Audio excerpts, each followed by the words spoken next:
So meron tayo EcoSport. Anong year to? 15. 15. Titanium na Mars Red ulit. Kasi may bibili na ng Mars Red natin. So kailangan natin mag-restock kasi napakadami pong bumibili. Ang lalayong lugar pa. So check natin yung reading. Sa kasa po yung maintenance na naman. Sa Ford. Sa Ford Libis po. Kasa maintain pala.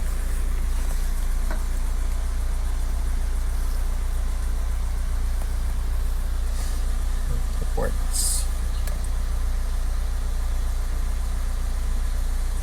Wala. Wala naman check engine din.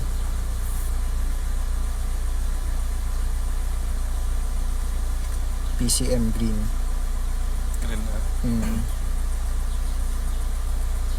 Rear fog lamps lang. PCM green lang. Fog lamps lang. Okay, good.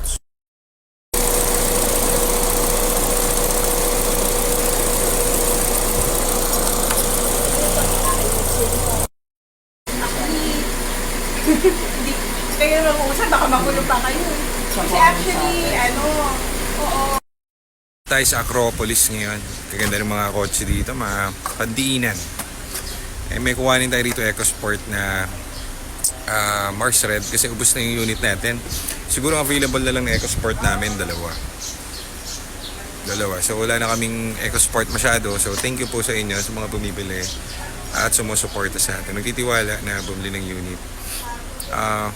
Kailangan natin mag-restock ulit kasi ito yung mahirap na part. So restock tayo, tingin tayo ng mga magagandang units. Pagpasok sa panlasa natin, yun ang i-enhance natin kasi mahirap kapag kukuha ka ng unit na medyo maraming gagawin. So ito, isa yung unit na to, isa sa pinaka-washery kasi sa tapat nitong Acropolis is Ford. So doon sila nagpapaservice. Bumili si ma'am ng Veloz, itong bagong Veloz. Kasi nag-upgrade sila eh. Alam mo naman, medyo may kaya, di ba? So upgrade lang sila. So sa ating pinagkatiwala itong unit. So bilhin na rin natin para marami tayong stock. So magkakaroon tayong available orange na EcoSport. Abangan nyo sa shop. Check muna natin. Tapusin natin itong deal ngayon. So magandang balita. Hindi pa namin siya mabibili. On process pala yung paper. So sa LTO daw sa main. So pakuha muna natin yung original ORCR para safe din tayo. Kasi hindi kami bibili ng kulang sa papers or kulang sa documents. Magkakaproblema lang tayo. Magkakaproblema din yung mabibentahan. At hindi kami nagbibenta ng issue ng papel. Eto naman, wala namang issue yung papers niya. Ano ba sabi? Sa pinatanggal yata yung encumbered. So nandun siya sa LTO. pinaprocess nila. Kala namin, bibili namin yun. Bibili na sana namin. So lang, hindi pa. So, doon tayo sa next stop natin. Yun o. Inatak ni Crosswind. Tali ng pag-ibig. Kaya tumiri ka na. Overheat siguro. Ang init kasi ngayon. Bye. Ingat ka. Tayo kaldereta, bo. Yun, may kaldereta pa. Ano yung sa telaing? Meron pa? Kaldereta ka? Kaldereta adobo. That's it. Pala tayo, bumili to parang 7 months ago, no? 7 months ago ng EcoSport. Actually marami mga nagko-comment, makikita nyo sa page yan, mga client namin yan, mga solid yung mga yan.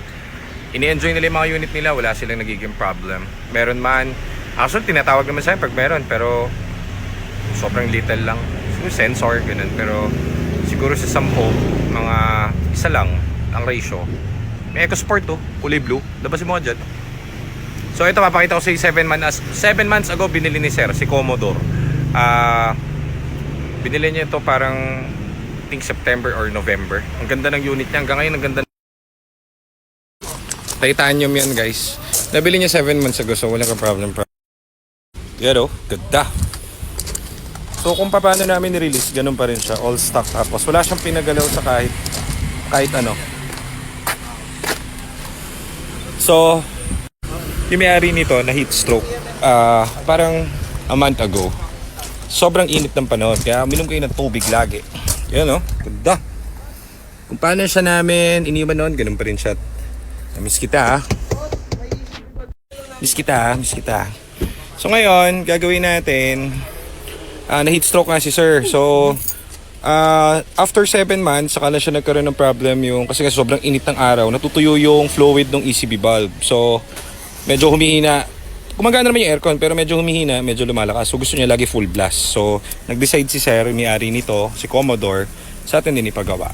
Ayaw niyang pinapagalaw to sa iba. So, ginagawa natin ngayon yung ECB niya, kasi galing naman sa atin to. So, kahit labor na lang tayo, wala kang problem. Easy fix, para hindi siya ma-heat stroke ulit. Ang cool pa naman ng bumili niyan si sir. Ang ano siya, ang tawag dito, senior citizen na, pero driving pa rin siya. Napakabait din pati ng misis niya, naalala ko sila. 7 months ago. Walang ka-issue-issue sa tranny, walang ka-issue-issue sa engine, wala pang nagpapagalaw dyan na kahit ano. Ang lupit. Ganda talaga ng mga unit natin. So, meron pa tayong ginagawang escape dito, dinayo pa tayo from Cavite. Papagawa rin ng ECV. Hindi kami gumagawa ng ECV, pero sige, dali nyo lang dito. Gawin natin. Meron pa ngayon dumating, ayan, ECV din, EcoSport. So, ay! Nahulugan ng bunga ng puno ang piyesta ko. Saan yan? Hindi nabasag. Hulugan ng bunga. Namin na lang kung paano lalabas eh. So, ano pa tayo, isang lot siguro para hindi masikip dito, para yung mga paparepair-repair doon na lang. Sikip eh. Ayan o. Napakasikip. Ayan, si Edwin o. Tindrada ng isang ECV. So, mas maganda tong original kaysa dun sa replacement. If hindi naman umubra to, ito tayo sa replacement. Di ba? Ganun lang. In-ultrasonic cleaner natin to. Tapos, naantay lang yung freo natin. Tapos kakabitan natin to. Let's go! Daming pila. Shoutout sa utol ko. Nabubwisit na yata tuwing nagbibideo ko, paulit-ulit yung damit ko dahil dalawang klase lang ang damit ko, marami lang sila at nilalaban ko lang araw-araw. So, ayun mo, saan niya binili to? Thank you sa aking mahal na kapatid na si Ivan Maria Arellano. Mabuhay ka at maging successful ka.